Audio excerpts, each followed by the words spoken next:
ball around here this week. And, of course, I'm headed off to the NFL owners meetings 2 weeks from now.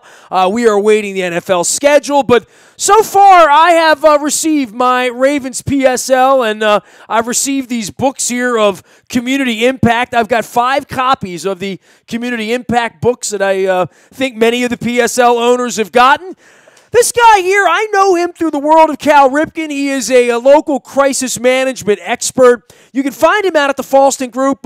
He is a frequent visitor here, not too frequent. We'd love to have more and more often. His book is The Art of Crisis Leadership. He is my pal, Rob Weinhold, who wrote a book along with Kevin Cowher, who was one of my mentors back in the 1980s at the Evening Sun. Save time, money, customers, and ultimately your career. The Art of Crisis Leadership. Rob, I start to think about where the Ravens are, and I wrote this 3-part piece back at Christmas time, and I was trying to grab you and get you on the program to talk about the ghost of Baltimore football, past and present and future. And, you know, a lot of people left their seats empty last year, and that was their crisis. And here we come with baseball season where there's going to be a lot of empty seats.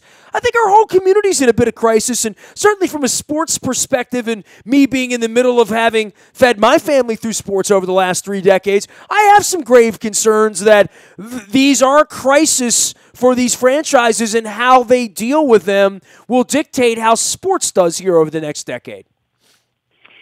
Well, first off, I appreciate you having me on. It's always a pleasure to speak with you. You know, and as you mentioned, and I've worked with many leaders in crisis, from large public firms to small private companies, for-profit, not-for-profit, NGO, government, and so on and so forth. But I go back, I vividly remember when Tyrone Willingham was fired as the head football coach for Notre Dame. You may remember that.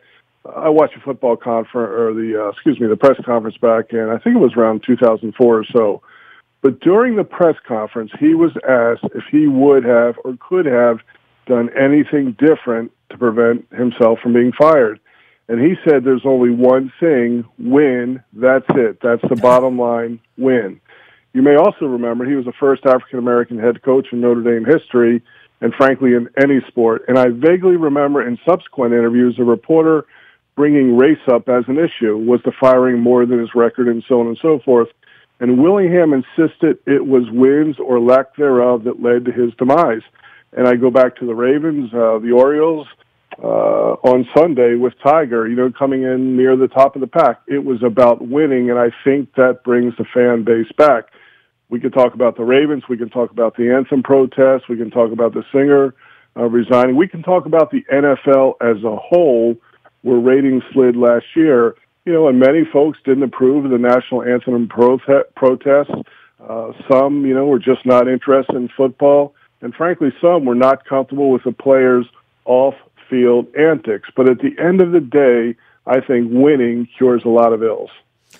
Well, and that's what they say, right? And that's kind of what the Orioles said when people started to go away in the beginning. We'll win and you'll come back.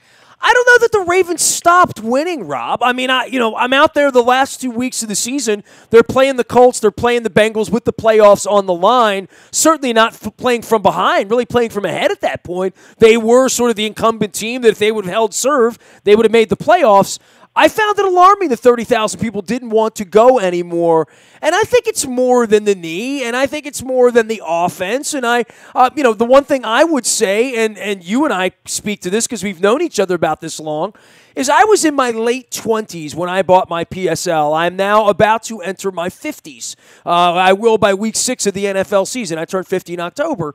And, the notion of when you're 28 and you buy these PSLs and you spend, a weekend at Ocean City, it was $1,000 for my 2 PSLs or whatever, I never really considered it an investment. They would call it an investment. I call it a poor sucker's license, not a personal seat license. And I would always kid Roy Summeroff and Baker and those guys from the Ravens about it. But here 23, 24 years later, I looked at it sort of as like a $1.75 surcharge per ticket for 23 years is how I've looked at it. I've never thought like I'm going to retire on my PSLs and sell them from some crazy profit like it was new land or something. But I will say this, man, people people age, the people that they've gone down there with and they've had their tailgate with. Uncle Leo left us. This couple's divorced. That couple moved to Florida. That couple's kids aren't here anymore. They don't want the tickets. There's a lot of that going around, and I don't know if we would have thought about that 5 years ago when they're winning Super Bowls, right?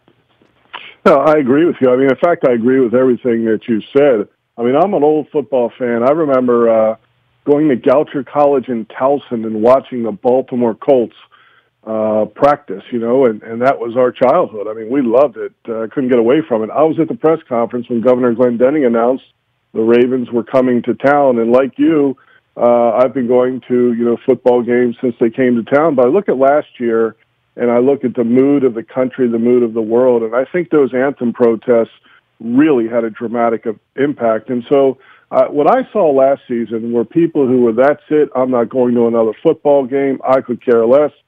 And then, another half of the season went by and people began to, okay, well, I'm going to watch it on TV. And then toward the end of the year, people are like, well, I'm going to give them another chance. Now, look, you're going to have the diehards who are going to say, I'm never going to go back no matter what. I'll rip my tickets up. I'll eat the money before I do anything else. In fact, I'm not going to renew my PSLs this coming year. But I do think that time and distance away from that incident will solve a lot of ills, coupled with winning. I do think that that's the case. I think America's love for football will remain strong. I don't fault people at all for taking a point of view when it comes down to politics. Frankly, for my football team, I want the players to play football. I enjoy the on-the-field product, the competition, frankly, a little bit of the violence of the sport. I don't need to know or hear what their political points of view are. He is Rob Weinhold. He is the Art of Crisis Leadership. This is his book, The Falston Group. Tell everybody what you do at The Falston Group, because you're probably going to explain it better than I do, but you are a renowned crisis expert, and I see you on TV and in different cases discussing what do you do when things go wrong and who do you turn to, and this is something that I think, every business has a crisis. I mean, I had a crisis last week. My mom's roof blew off, right? We all have crises in our crises, I should say, in our lives. But you sort of manage it from a business perspective. Well, we build, strengthen, and defend reputations each and every day. I have a wonderful team. We work with large public companies all the way down to small restaurateurs and individuals. But when you think about the issues that businesses deal with, whether it's data breach, social media attack, bad press, litigation, investigations, sex scandals, and so on and so forth, anything that costs organizations time, money, customers, and ultimately their career, those are generally the issues we get involved with. Crisis management and where the Ravens are right now. How do they manage themselves out of this crisis? To your point on Ty Willingham and winning, that's what they would say. But I know they've been sort of, hand to phone, phone to contact out. And Rob, I'm shocked. I thought there were probably 12 to 15,000 stakeholders in those 68,000 seats. I've been told that I'm wrong on that number. That number's closer to 24,000. Accountable, like myself, I own 2 tickets. I didn't realize so many people own 2. I thought there were a lot of people that own 4 and 6 and 8. Apparently, not as many as I thought if there are 24,000 stakeholders. So that's 24,000 decision makers that are getting, the little form like I'm holding up here on our YouTube and WNST TV camera right now and saying, here's the $1,400 bill. Do you want to do it or not? It was never a decision for me. It isn't a decision. I'm filling it out and sending it back, and I'm getting my tickets. I like going to the games. I think there will come a point in my life where I won't go to the games, and I'm seeing that part of it, that when I'm 64, I might not want to go there every week if I'm not doing this for a living. I really don't know. But I also wrote about the history of what happens when you don't support the team. And I know you're old enough to remember the Mayflower vans. And, that gets brought up every year right around this time. We get to March, and, March 28th in 1984. Not that I remember the date or anything, Rob, vividly, but I do. For the crisis management part of that, other than calling and saying we we agree to disagree politically one way or another. We're not going to tell our players they can't take a knee, what they can and can't do. Certainly the words of the president played a significant part in this with the SOBs. As a media member, I'm sort of offended by, not sort of, I'm wildly, grossly offended by the tenor of the president of this country at this point in regard to the media and free speech and what is a fact and what isn't. And I think that led into the middle of all of this. I don't know what the Ravens can do. I know they've run a little silent. The owners had a 1:30 press conference on a Friday Super Bowl weekend when Ray Lewis was going into the Hall of Fame. It feels like they're running from it or letting it simmer down or quietly attacking it behind the scenes with some phone calls, but I don't know what I would do if I were them. I really don't, Rob. I don't know that this is a real easy thing if they bring you in and pay you $1 million and say, fix this for us. I don't know that there's any quick Band-Aid for this one. Well, there's not a quick Band-Aid, and you brought up something very interesting, and this is what we find with most business crises, is that there are many, many little nuances. You brought up the presidential administration. We talked about the kneeling, during the anthem. We talked about people boycotting and not going to the games, but, at the end of the day, this really comes down to connectivity between the Ravens organization and its fan base, right? They have to earn the trust of the fans back because many felt like they were, given the Heisman, for lack of a better term, last year. And if you look at sports, the general revenue streams in sports are ticket sales, sponsorships, food and beverage, and merchandise.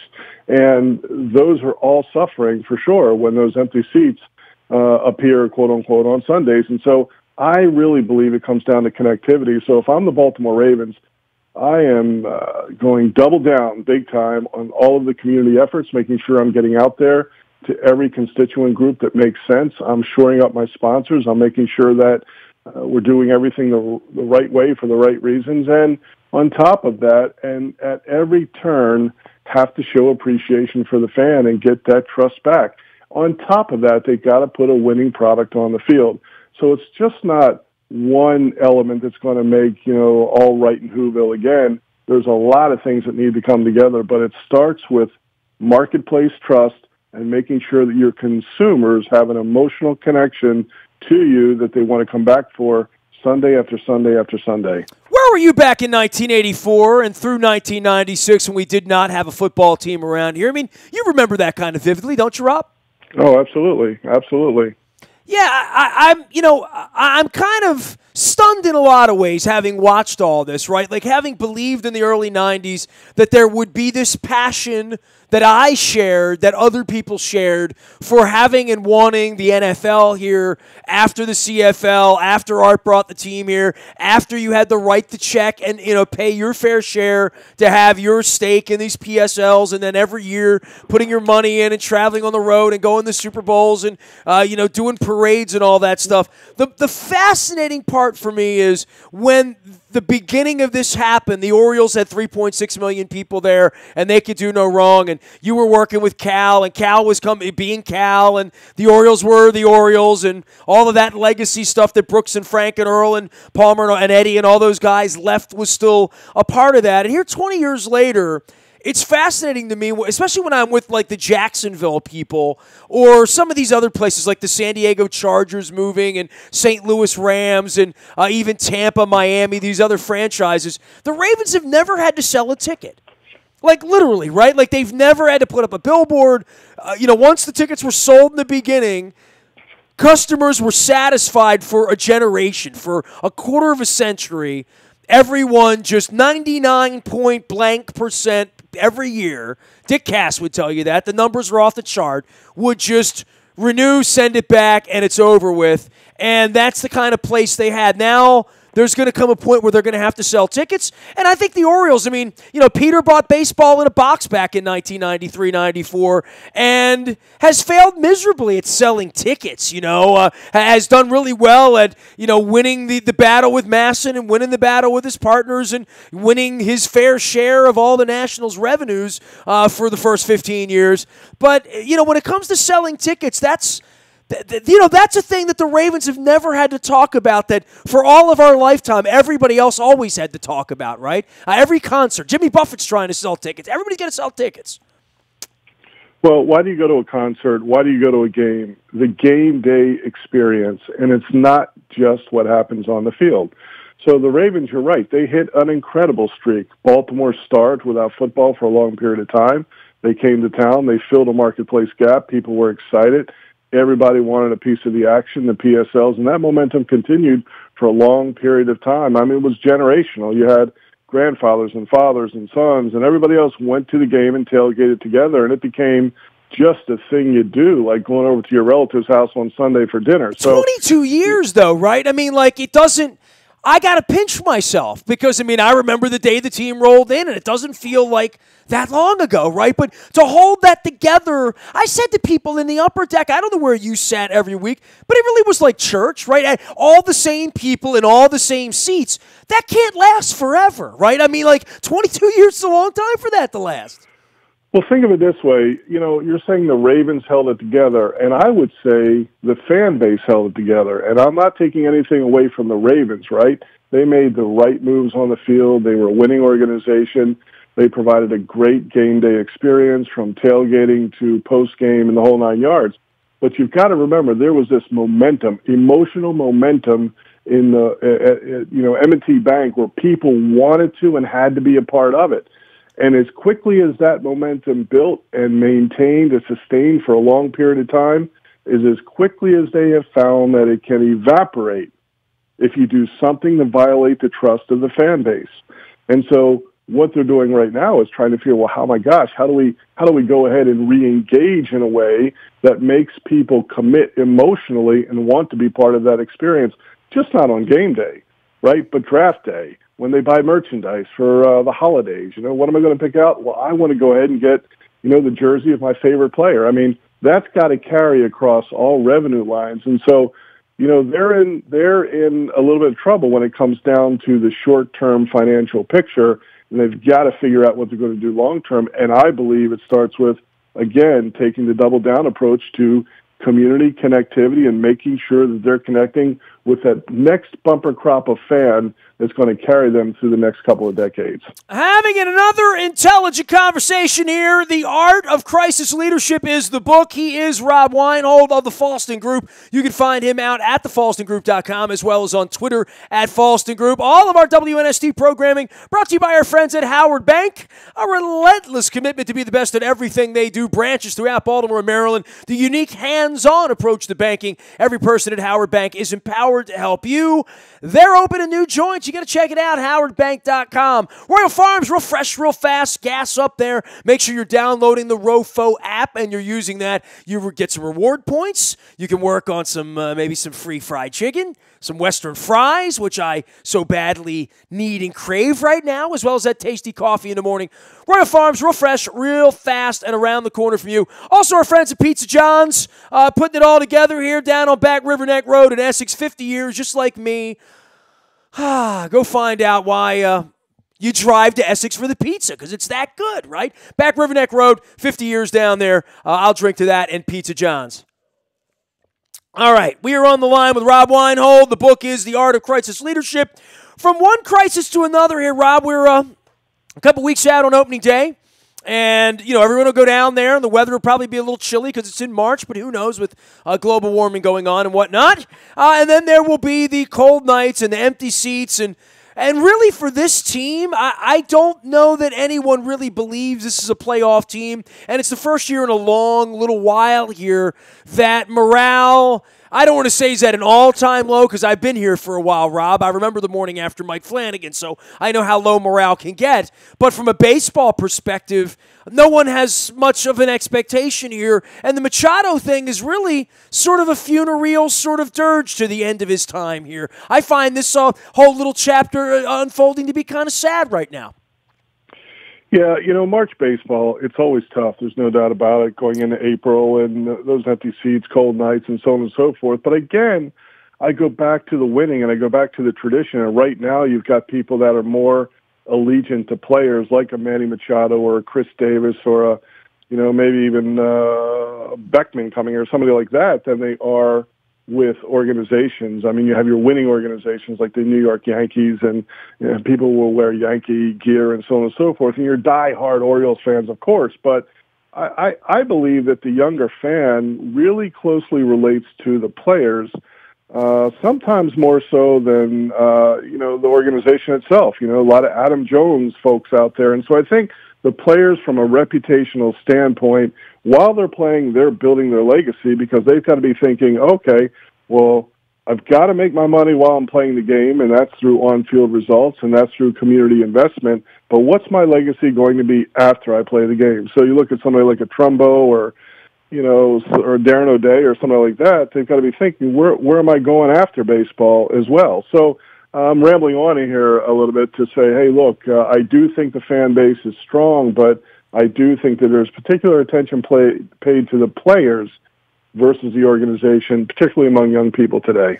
Rob Weinhold is our guest here, and spent some time around sports, also spent some time around jurisprudence. You can pick up his book, The Art of Crisis Leadership, save time, money, customers, and ultimately your career, an invaluable resource through various crises in the world. And, of course, he's out at Falston Group as well. Rob, I guess underneath of all of this, and, I'm broadcasting to you right now a block from the Inner Harbor. I live in the city. I heard gunshots recently for the first time a month or two ago. I see the blotter. I see murders. I see problems. I see red and blue lights out my windows and sirens and whatnot.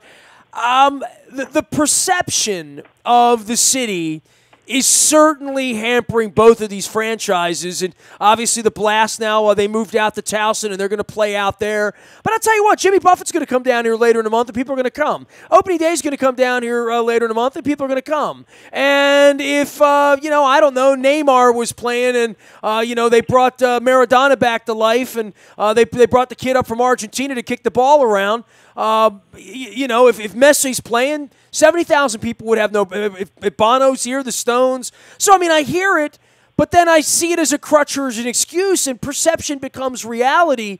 The city has a crisis on its hands right now of reputation, and I know you've been at the forefront of trying to be amongst the movers and shakers, because until we get that part of it right, that wasn't an issue when Camden Yards was built in 1992. Baltimore was not perceived as a place you didn't want to go. It was perceived as a place you wanted to come and see.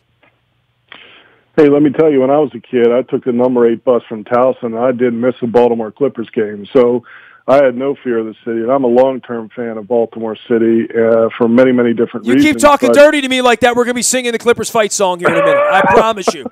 Before this is over with, we're going to sing it. Because I know it. Nothing like a Utica Mohawks game, right? So here's the thing. When you Baltimore Clipper. See, I didn't know you were a Clipper guy.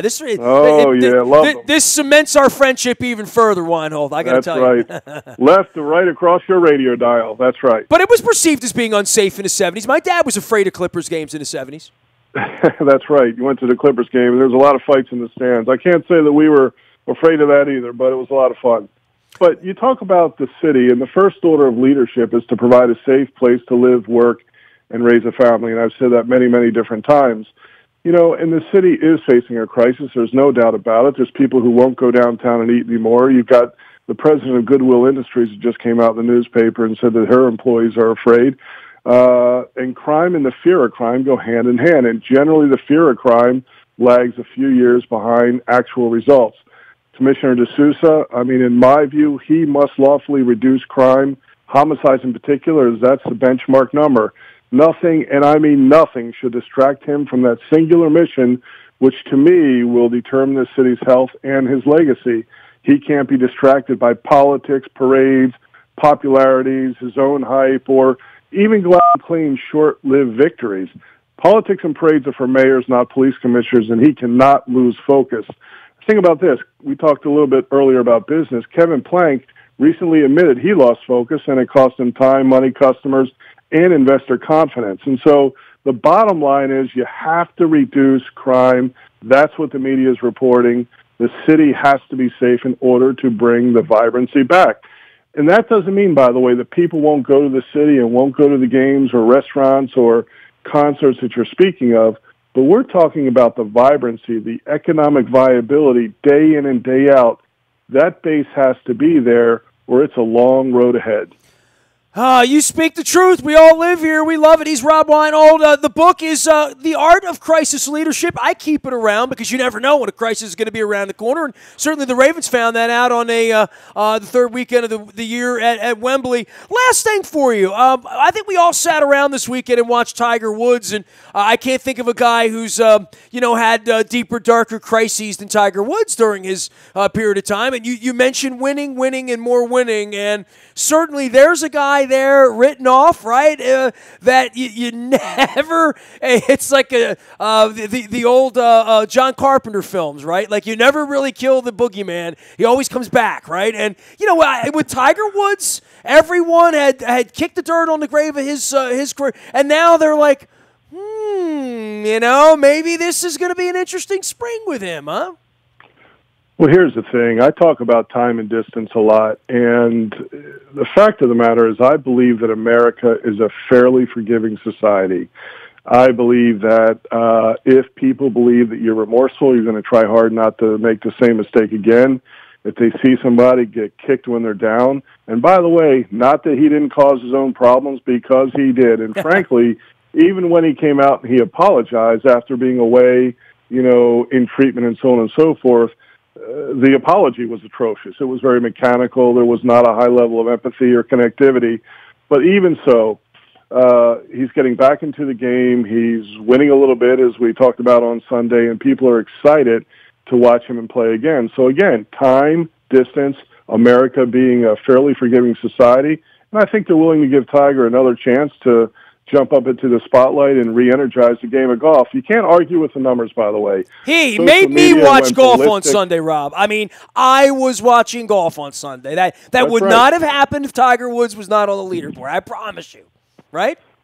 Social media caught fire. TV ratings were up. I believe it was the highest-rated third round of golf, I think, in the last 12 years. So there's no doubt he's infusing a sense of energy in and around the game. It is exciting to watch. And, again, I get back to people forgiving what he did in the past and moving on. I think on a personal level, I'll let you be your own spokesperson here, but, I would say, why be involved in crisis management? What a role, that you play in this sort of little niche that you have found for yourself out there with the Falston Group. But I think I know why. You kind of like coming in and playing the role of Winston Wolfe and helping people when they need it the most, right? Well, here's the bottom line. I truly, truly enjoy helping people during life's most critical times. I can think of no better day than you're operating in the spirit of service. And when you work with someone and they've had a sense of hopelessness for a period of time, and then one day they have hope and they say, you know what, I don't know what I would have done without your team. And I was in the most desperate, dark days of my life, and then all of a sudden, through a little bit of work and mentorship and tutelage and sound decision-making, I now have found my navigational fix, and I can achieve my business or my life goals again. It's not to say that, we're heroes every day, but it is to say that when the chips are down and the stakes are at their highest and we come in there and we help folks, to me, there's no better reward than to be in this life and help other people. And so that's what allows us to get up each morning and makes us tick each day. So we're thankful for it. Hey, the one thing I say about guys like you around here and this conversation I think we're all having, and how sports and the Ravens and the Orioles and their success in the city and crime and making this place a better place. I was out over the weekend. I saw some folks from Light City, and we were chatting about that. And that's coming up in the next couple of weeks in the Preakness, which we're going to be promoting here along with the Maryland Jockey Club. They're now partnering with us here at WNST. Their entries out on our newspaper and on our website. So it's these events and these things and these concerts and these civic, things that we have here that are important. I mean, I looked out the window on Sunday and there were thousands of people in green shirts running down Charles Street doing their, seriously, there's pub crawls going on. That's good. They need to go out and eat some shepherd's pie this week. It's St. Patrick's Day. By the way, you brought up something really important. Light City, Baltimore. I went to their press conference here a couple of weeks ago, and I went last year, and have gotten to know the Baltimore Office of Promotion and the Arts pretty well. And I've got to tell you, they are an amazing group of people doing some really, really cool things in the city. And if you get a chance to, have a little staycation or something like that, come on down to the harbor, walk around the city, and check out those those lights from the artists and all the little different community forums that they have where they're bringing leaders to Baltimore to try to cover various topics like education and nutrition and so on and so forth. I mean, a woman named Jamie McDonald who lives locally has done a wonderful job in and around that event, and I would highly encourage everyone to mark their calendars for Light City Baltimore. It is fantastic. Well, I tell you what, I appreciate that plug for that, and I live down here amongst it. We will be a part of it. Rob, I'm going to send everybody out to say hello to you out of Falston Group as well. The book is The Art of Crisis Leadership, written along with my pal Kevin Cowherd. You can find this book out on Amazon or anywhere books are sold. You can find Rob out at the Falston Group and at Falston Group on Twitter, as well as Rob Weinhold out on LinkedIn. Always a pleasure, man. I hope to see you on opening day. I'll be the guy doing the 12-ounce arm curls, okay? Hey, I always enjoy our conversation. I wish you a lot of success in the future. You've done a great job so far, and many, many years in front, I'm sure. Lots of conversations ahead, man. I'm not going to run for mayor. I'm just going to pretend I am. How about that? Baltimore Clippers next time. You Baltimore Clippers. There you go. All right, here he goes. Rob Weinhold of the Falston Group. You can find me anywhere the internet is served out in the buyatoyota.com audio vault 24 hours a day from anywhere in the world on your mobile device by downloading the TuneIn radio app. It's all brought to you by buyatoyota.com. Cole Roofing, we all felt that March wind blowing in, and some of the commercial roofs in the area are damaged, and owners don't even know it. You're going to get that first rainstorm. It's going to be a mess up there. Don't let it goof on your roof. You need the friends of ours at Cole Roofing. They'll respond, and you might even need Pfister Energy to assess your ability to make dough up on your roof. Learn more at ColeRoofing.com. The aforementioned Maryland Jockey Club with us in the Preakness coming up in a couple of weeks, and our entries out in the morning newspaper. Our morning newspaper is brought to you by our friends at Planet Fitness and PlanetFitness.com, where it's still $10 a month to get in the best shape of your life, guaranteed, and that arrives at 7 a.m. each and every morning. If there's any breaking news, you get it first on the WNST Tech Service. That's all brought to you by Coons Ford of Security Boulevard. Dennis Colatzos will be here on Thursday driving you home from 3 until 5. It is the SSV on WNST. Nasty at WNST.net finds me. Facebook, Twitter, LinkedIn, Snapchat, Instagram. Streaming live at our Facebook as well as our YouTube WNSTV channel. We are WNST.net, AM 1570 and WNST Towson, Baltimore. And we never stop talking Baltimore sports.